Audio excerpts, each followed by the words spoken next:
Good afternoon, everyone. There's a 400-year nip in the air. Article talks about how the Little Ice Age began after the medieval warming period. Yeah, that heat spike that's warmer than today that they're trying to erase out of history. Met Office says global temperature is likely to exceed 1 to 1.5 C just in the next 5 years.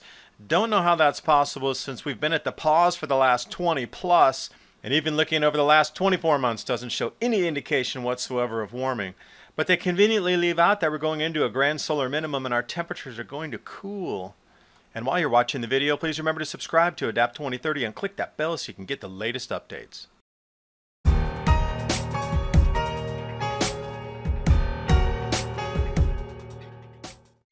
Interesting article in Wired magazine, a 400-year nip in the air.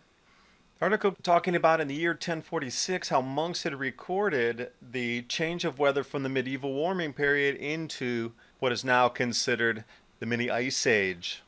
And for those of you asking how do you see what's coming in the future, your answer is look in a history book. This is a perfect example here.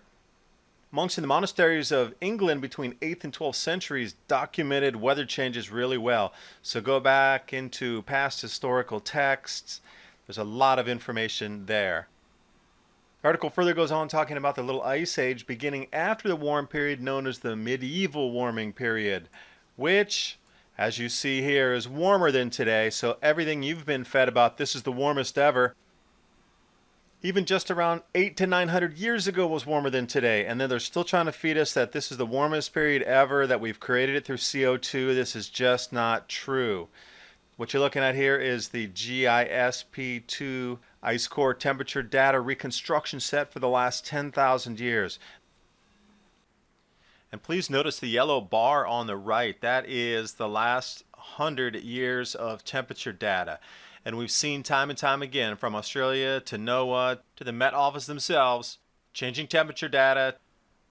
That gold bar is in dispute of those numbers. So when it skyrockets up to 30, let's take a look at the real information here.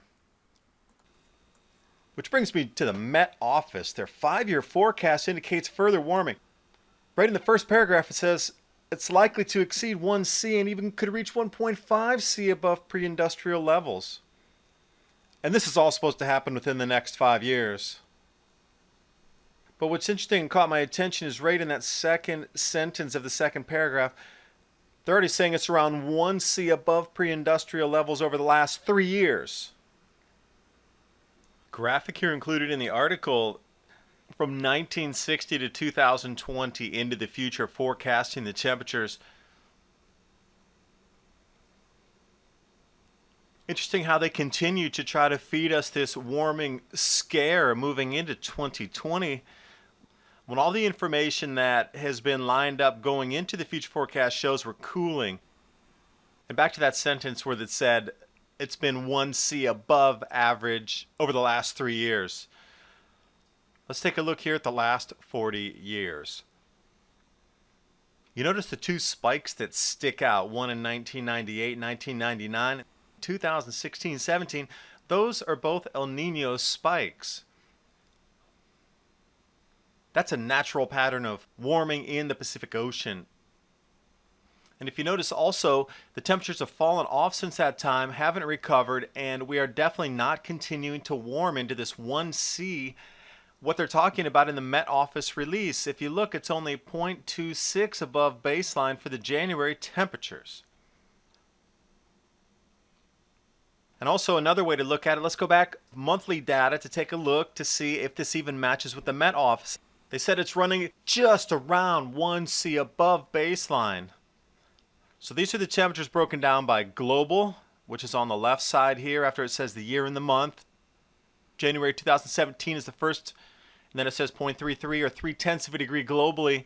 And it goes into the northern hemisphere, the southern hemisphere, and the tropics. It breaks it down by region of the heating or the cooling that's taking place.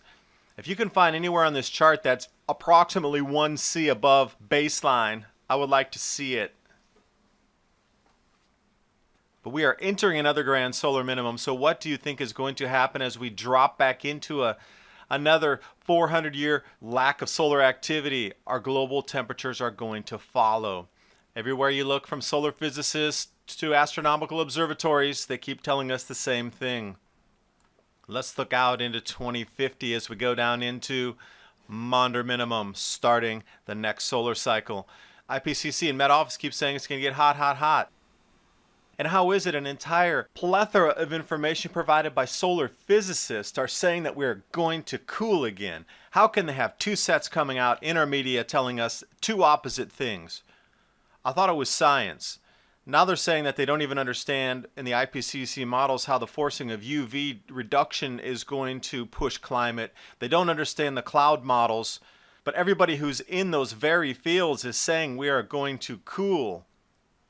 This is the forecast. Welcome to the Grand Solar Minimum. You're absolutely being given myths, truths, so you don't prepare. And I'll let you draw your own conclusion on why you might think they would not want you to prepare for this society-changing event. Thanks for watching. Hope you got something out of the video.